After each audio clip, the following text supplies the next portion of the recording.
औज़ुबिल्लाहिमिनश्शैतानिर्रजीम बिस्मिल्लाहिर्रहमानिर्रहीम। Dear student, उम्मीद करता हूँ आप खैरियत से होंगे। स्टूडेंट, इससे पहला लेक्चर जो था उसके अंदर 8 एमसीक्यूज़ मैथमेटिक्स के मैंने सॉल्व किए थे।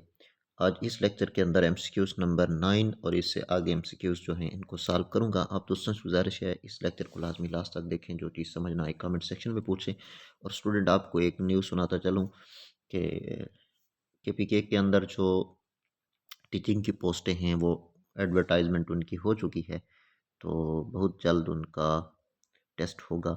तो ये एमसीक्यूज़ उनके लिए भी काफ़ी इम्पोर्टेंट हैं, और उसके अलावा एनटीएस वाले अगर कोई एनटीएस दे रहा है तो उनके लिए भी इम्पोर्टेंट है। किसी किस्म का भी टेस्ट आप दे रहे हैं तो ये एमसीक्यूज़ इम्पॉर्टेंट हैं, लिहाजा इनको लाजमी देखें। जो चीज़ समझना है कमेंट सेक्शन में पूछें। क्वेश्चन नंबर 9 के अंदर कहता है कि number of digits in the square root of 169 169 के स्क्वायर रूट का जो आंसर होगा वो कहता है उसके डिजिट्स कितने होंगे। तो इसका आसान सा तरीका है स्टूडेंट, वो कौन सा तरीका है कि हम क्या करेंगे, जो नंबर होगा उसके डिजिट्स को काउंट करेंगे। कितने डिजिट्स हैं इसके अंदर? 169 के अंदर टोटल 3 डिजिट्स हैं।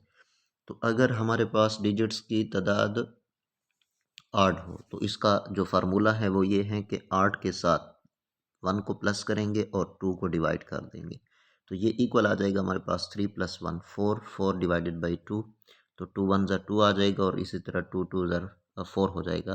तो इसका करेक्ट ऑप्शन जो होगा 169 को जब हम सॉल्व करेंगे इसके स्क्वायर रूट को, तो इसका जो आंसर होगा उसके अंदर टोटल 2 डिजिट्स होंगे। तो इसका करेक्ट ऑप्शन ऑप्शन बी है। उसके बाद स्टूडेंट क्वेश्चन नंबर 10 है हमारे पास। क्वेश्चन नंबर 10 के अंदर कहता है कि the base of octal number system is, कि जो ऑक्टल नंबर सिस्टम होता है उसका बेस क्या होता है। बेस हम किसको कहते हैं स्टूडेंट? बेस असल में ये होता है, लेट्स सपोज यहाँ पे नंबर लिखा हुआ है, ब्रैकेट है, ब्रैकेट के अंदर हमने ये नंबर लिखा है।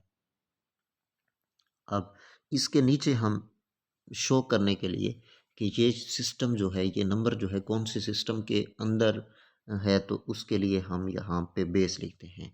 तो अगर ऑक्टल नंबर सिस्टम होगा तो उसका बेस 8 होगा। ऑक्टल हम 8 को कहते हैं, तो ऑक्टल नंबर सिस्टम के अंदर जो बेस होता है वो 8 होता है। अब यहाँ पे क्वेश्चन नंबर 11 के अंदर कह रहा है स्टूडेंट के 824 ये हमारे पास डेसिमल सिस्टम के अंदर है, तो वो कहते हैं इसको आप ऑक्टल सिस्टम के अंदर चेंज करें। तो हम क्या करेंगे, ऑक्टल सिस्टम के अंदर चेंज करने के लिए स्टूडेंट 824 इसको यहाँ पे लिखेंगे और इसके ऊपर 8 को डिवाइड करेंगे। 8 1 ज़र 8। अब स्टूडेंट 2 पे 8 वाला टेबल नहीं जाता, तो यहाँ पे 0 लगाएंगे। 0 लगाने से ये दोनों डिजिट्स इकट्ठा कर देंगे, आपस में इनको कंबाइन कर देंगे। अब 8 वाला टेबल इन पे ले जाएंगे, तो ये हमारे पास हो जाएगा 8 3 ज़र 24। यहाँ पे जो हमारे पास रिमाइंडर बचेगा वो 0 होगा, तो 0 को लिख लेंगे। उसके बाद दोबारा 8 को डिवाइड करेंगे।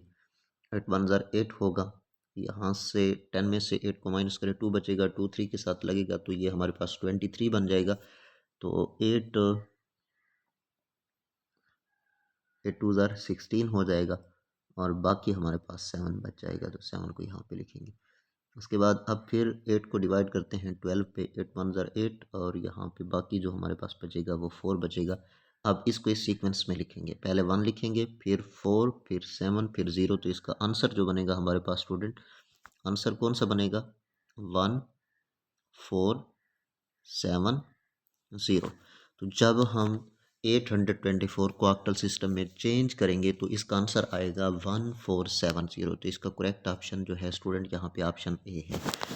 उसके बाद स्टूडेंट क्वेश्चन नंबर 12 के अंदर कह रहा है any number raise to power 0 is always, कि कोई भी नंबर हो उसकी अगर पावर 0 हो तो वो किसके इक्वल होता है? वो 1 के इक्वल होता है।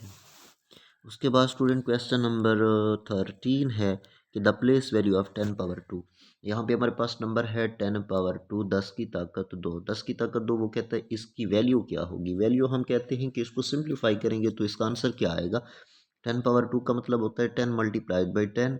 10 को 10 के साथ मल्टीप्लाई करें, 10 मल्टीप्लाइड बाई 10, ये हमारे पास 100 होगा। तो 100 जो है इसका करेक्ट ऑप्शन आंसर होगा, इसकी वैल्यू जो होगी 100 होगी। तो इसका करेक्ट ऑप्शन ऑप्शन बी है। उसके बाद स्टूडेंट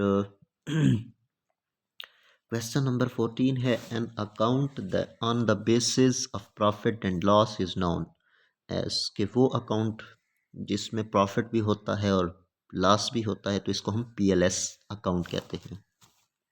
पीएलएस अकाउंट, तो इसका करेक्ट ऑप्शन ऑप्शन ए है।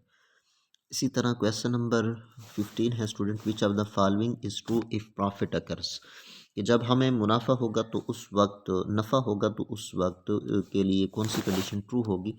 तो इसमें ये होता है स्टूडेंट, प्रॉफिट उस वक्त होता है, हम सीपी और एसपी की वैल्यू को देखते हैं। सीपी और एसपी, सीपी जो होती है हमारे पास कॉस्ट प्राइस होती है जिस कीमत पे हम कोई चीज़ ले रहे हैं, और एसपी जो होती है ये हमारे पास सेलिंग प्राइस होती है जिस पे हम बेच रहे हैं। अगर सेलिंग प्राइस जो है हमारे पास, जो कीमत फ़रोख्त जो है अगर वो ज़्यादा हो और कीमत ख़रीद से, तो फिर हमें प्रॉफिट होगा।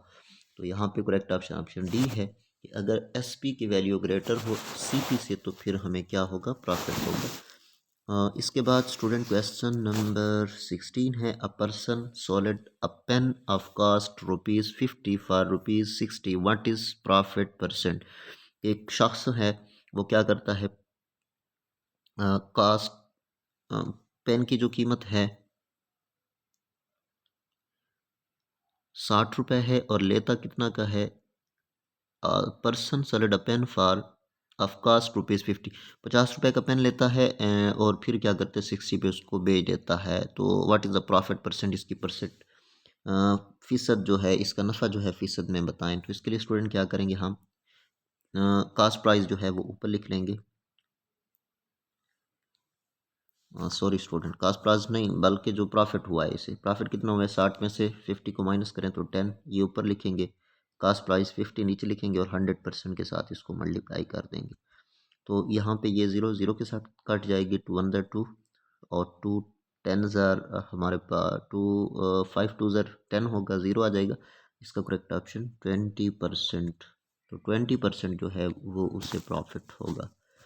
उसके बाद स्टूडेंट क्वेश्चन नंबर 17 है, there is no income tax on annual income of amount rupees, कि कितनी रकम के ऊपर कोई एनुअल टैक्स नहीं है, तो 4 लाख इसका करेक्ट ऑप्शन है। उसके बाद स्टूडेंट क्वेश्चन नंबर 18 के अंदर कह रहे हैं कि the unlike terms are, unlike terms कौन सी होती हैं। तो अनलाइक टर्म्स स्टूडेंट वो होती हैं जिनके वेरिएबल्स जो हैं वो सेम ना हों। इस क्वेश्चन के ऑप्शन जो हैं स्टूडेंट यहाँ पे देखें, 6xy 3xy, तो ये लाइक टर्म्स हैं क्योंकि वेरिएबल जो हैं उनकी पावर भी सेम है और सेम वेरिएबल हैं। ऑप्शन बी को देखें तो स्टूडेंट यहाँ पे 6x की टू y और 3xy की टू, तो यहाँ पे देखें स्टूडेंट x की पावर 2 है, यहाँ पे x की 1 है, y की पावर यहाँ 1 है, यहाँ 2 है, तो ये सेम नहीं है, तो इनको हम अनलाइक टर्म्स कहेंगे।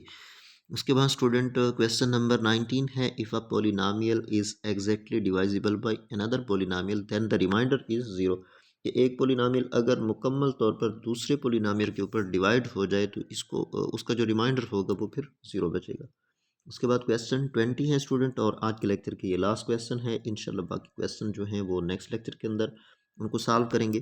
क्वेश्चन नंबर 20 है कि quantity which have fixed value is called, वो क्वांटिटी जिसकी फिक्स वैल्यू होती है, चेंज नहीं होती, उसको हम कांस्टेंट कहते हैं। और कांस्टेंट अमूमन जो है स्टूडेंट ये हमारे पास नंबर होते हैं। लेट्स सपोज 5 है, 3 है, 50 है, एनी वन कोई भी नंबर होगा तो उसको हम कांस्टेंट कहेंगे, लेकिन कांस्टेंट विदाउट जो है वेरिएबल हो, मीन्स के सिंपल नंबर हो, इसके साथ कोई ए बी सी कोई वेरिएबल अटैच ना हो, तो फिर इसको कांस्टेंट कहेंगे। अगर इसके साथ वेरिएबल है, लेट्स सपोज एक्स है, 50x है, तो ये 50 जो है ये कांस्टेंट नहीं होगा, ये फिर कोएफिशिएंट होगा। तो इस चीज़ का आपने ध्यान रखना है स्टूडेंट। उम्मीद करता हूँ मेरी बातों से आपने काफ़ी कुछ सीखा होगा, और अगर आपने सीखा है तो लाजमी इस लेक्चर को दोस्तों के साथ शेयर करें, इस लेक्चर को लाइक करें और कमेंट सेक्शन के अंदर कमेंट कर दें कि आपको चीज़ समझ आई है। अगर नहीं आई तो फिर भी आप कमेंट सेक्शन में बता दें। इंशाल्लाह नेक्स्ट लेक्चर के अंदर फिर जो जो भी कमियां होंगी तो वो मैं दोबारा सही तरीके से समझाऊंगा। तो स्टूडेंट आज के लिए इतना काफ़ी, नेक्स्ट लेक्चर में मिलते हैं, तब तक के लिए अल्लाह हाफिज़।